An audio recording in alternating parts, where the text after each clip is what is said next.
What's happening, everybody? This is Mike at Mike's Total Dragon Channel, and today we are going to be talking about Batman and Robin, Year 1, Issue 1. This book by Mark Waid and Chris Samnee came out last week, and it's one of the best books I read of the week. I really enjoyed it. It felt like a callback to the great days of Batman. Those days when he was, fighting crime in Gotham. No psycho robots, no other dimensional bizarros, no paranoia and no mistrust and no plans against his fellow teammates. Just good, solid Batman work. Mark Waid, who's a longtime DC writer, been doing the job working with DC since the mid-'80s. He's known for writing characters like this, kind of like a retro feel, kind of taking the essence of these characters and what they're known for and putting it at the front of the book. I think one of the things I like most about Mark Waid, I read, was he said that he doesn't think that characters are broken.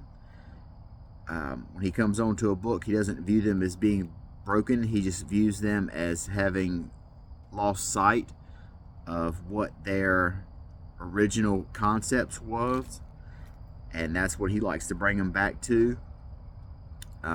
Him and Samnee had worked together previously on the Marvel Daredevil book, and their run on that book was kind of like a 180 from what Daredevil had been before, in that instead of it being yet another gritty crime story with Matt Murdock's identity being exposed yet again, it was more of a return to the early Daredevil stuff, where he was kind of like essentially like a quippy swashbuckler kind of Spider-Man style hero, kind of some lighthearted stuff. Nowhere near as dark as the previous stuff that had been done on Daredevil, where he was possessed by a demon, or he had went to jail, those type of runs. Mark came on and wanted to go the opposite way, and him and Samnee working together were able to capture that feeling of Daredevil and do a really well received run. And that's what they're hoping to, or at least that's what it's looked like they're on their way to doing with this Batman and Robin. So we'll go ahead and jump right into it. So what we've got here, Batman and Robin, Year 1, Issue 1, by Waid and Samnee.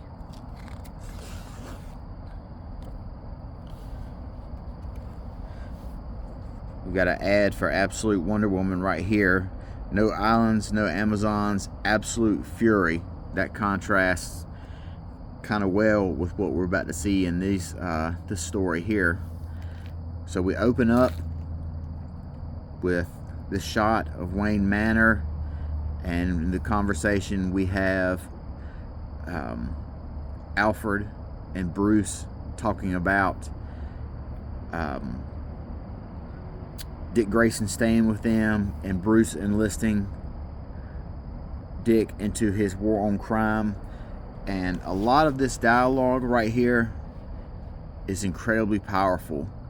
A lot of people, one of the common criticisms I see about Batman is people say, why does Bruce always bring these children into his war? And through this dialogue where Alfred says, Richard Grayson's core, he smolders with rage as you did, as does anyone orphaned by crime. Allow him to fight alongside the Batman, and he will take chances no child should. withdraw that opportunity, Alfred, and he'll run off to start a war of his own, unsupervised. So Bruce is viewing it as this young man here, if I do not bring him in, he is going to be headed down the road to danger, and he's going to be a harm to himself and as well as others. So right now, Alfred and Bruce are asking, they walk in on Dick Grayson and say, hey, have you been studying your stuff on, your criminology book, your tests or whatever? And Dick, through his conversation, kind of lets Batman and Alfred know, I'm not really into the book stuff, the study aspect. I'm ready for some action. We've got some more great dialogue right here, where Bruce is driving the Batmobile. He's kind of inner monologuing here. And what he says, I really enjoy this part right here. I know better than anyone, despite your trauma, you have to keep a grip, protect whoever it is you still are inside. And then you've got this incredible double page right here of the Batmobile hitting into the city, responding to the bat signal in the sky. Bruce admitting that Gotham will turn you into something worse than if you don't have a grip on who you are and what your inner self is, your inner compass. And of course, Dick Grayson in his first outing as Robin, he's all full of energy. He's ready to rock.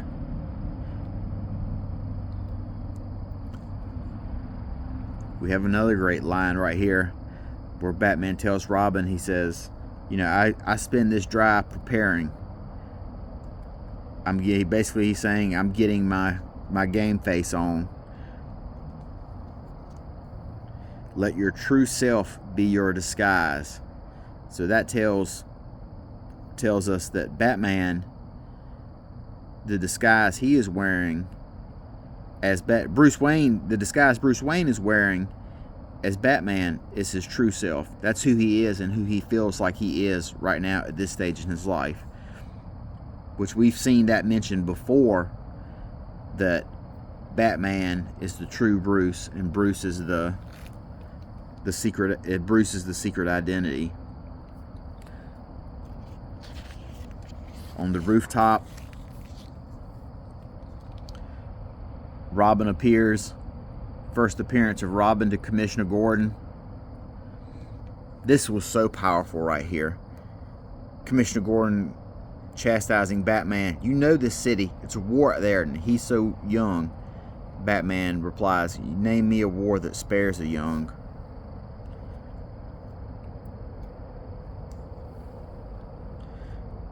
So basically we see Robin appearing, being kind of lighthearted, full of exuberance, and Commissioner Gordon is letting everyone know that you guys are here for Two-Face. Two-Face has committed a crime. That's why I summoned y'all. And what we're having now, they're working out their dialogue. An incredible page right here. Batman says, you sure you're ready for this? And Robin says, oh, you do have a sense of humor. So Robin, Dick Grayson, he is really ready to go. He's really ready for this mission. He's used to the action, being a former high wire flyer in the circus.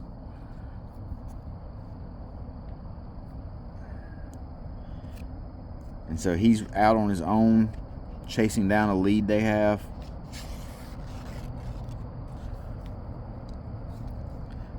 But he's still raw, and he's still prone to mistakes.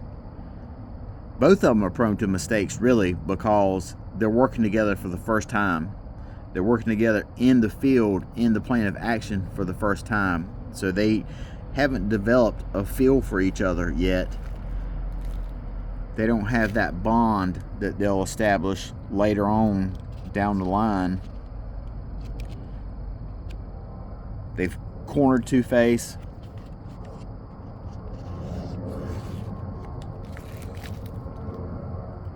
Of course, Robin rushes right into a trap. They both step on one of these pressure plates. You step off of it, it detonates the whole thing.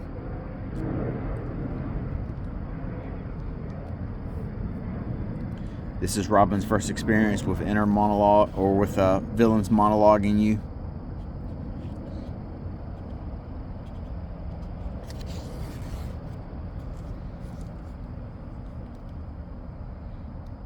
We get an infamous Two-Face coin flip. Robin thinks that the coin landed good side up. It did not. Bad side. Which means he's just going to leave them there to their own device.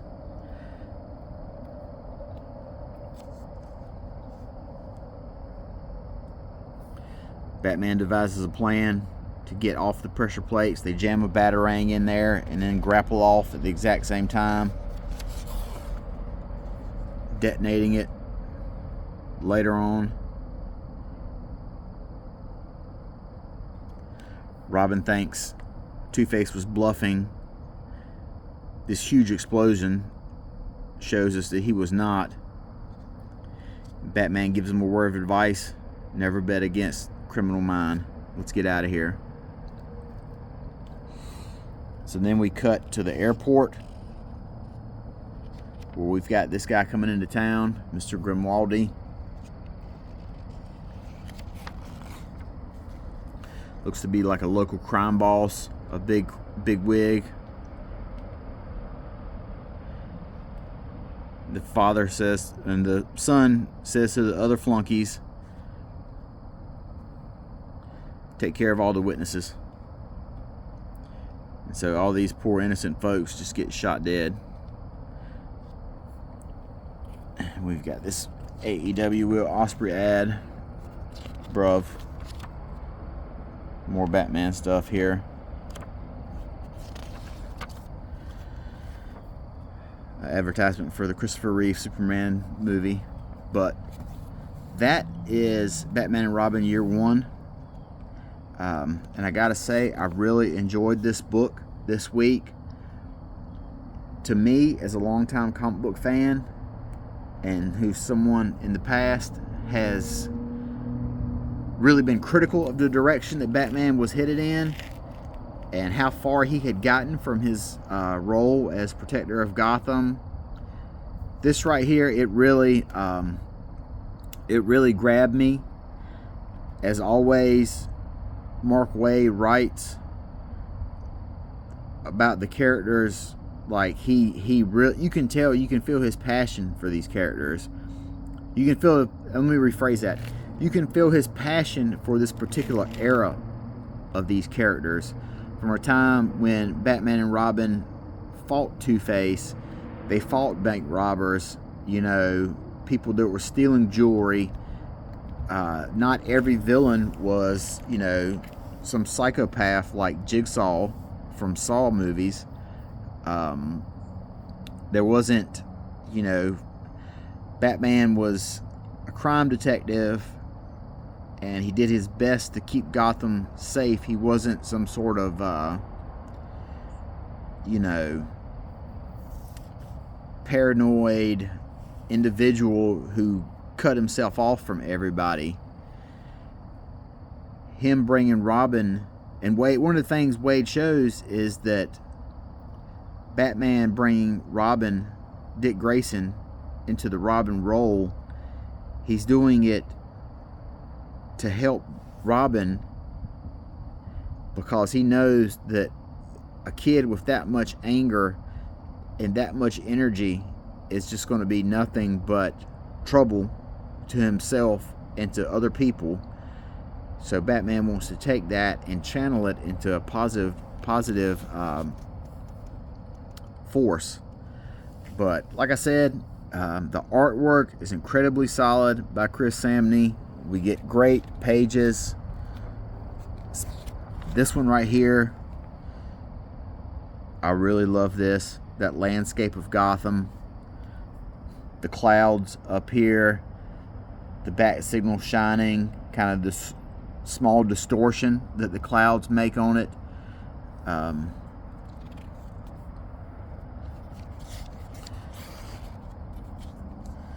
The art feels kind of retro as well. You know, it really feels kind of like it's not really over the top.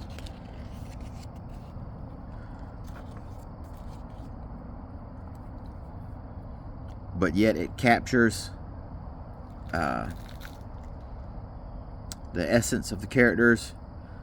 Batman, broody, powerful, not of a lot of unwasted movements.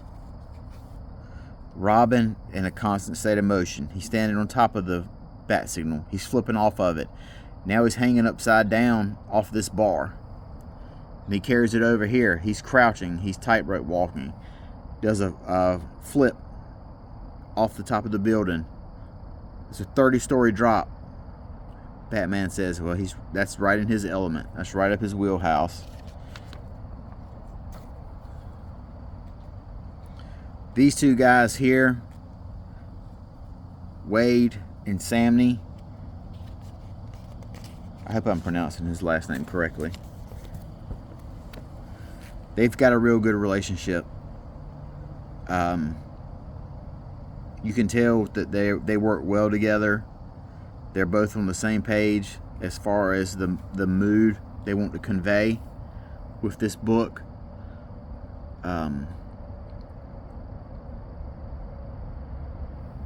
So yeah, all in all,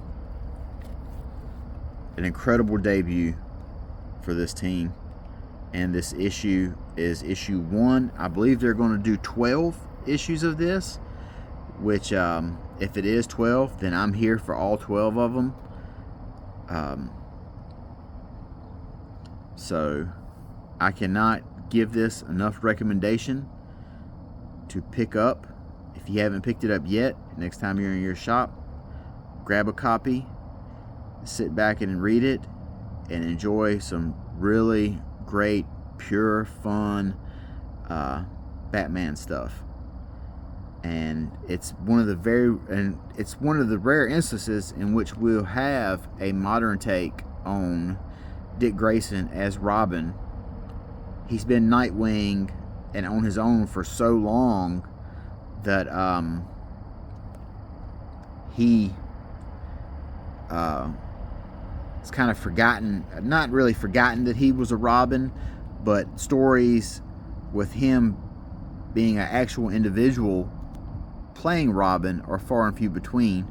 For so long, you know, back in the day, Dick Grayson as Robin was just the character that Batman talked to explain what he was doing to the audience. You know, he was basically, Robin basically represented the audience in all those older issues, and that's who Batman was explaining what was going on, instead of having to break the fourth wall and address the audience. Robin was that filling point. So, and it was you only really got Dick Grayson as a fully developed character as Robin inside the Teen Titans, you know, and then he was with them, then ended up becoming Nightwing.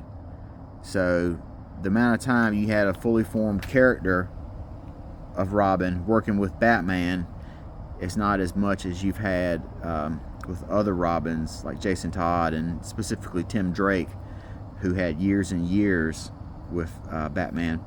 But in any case, Batman and Robin #1, year 1, highly recommend. An incredible comic by two creators who put out great work, and do yourself a favor and pick it up. I think you'll like it. Talk to you next time. Bye bye.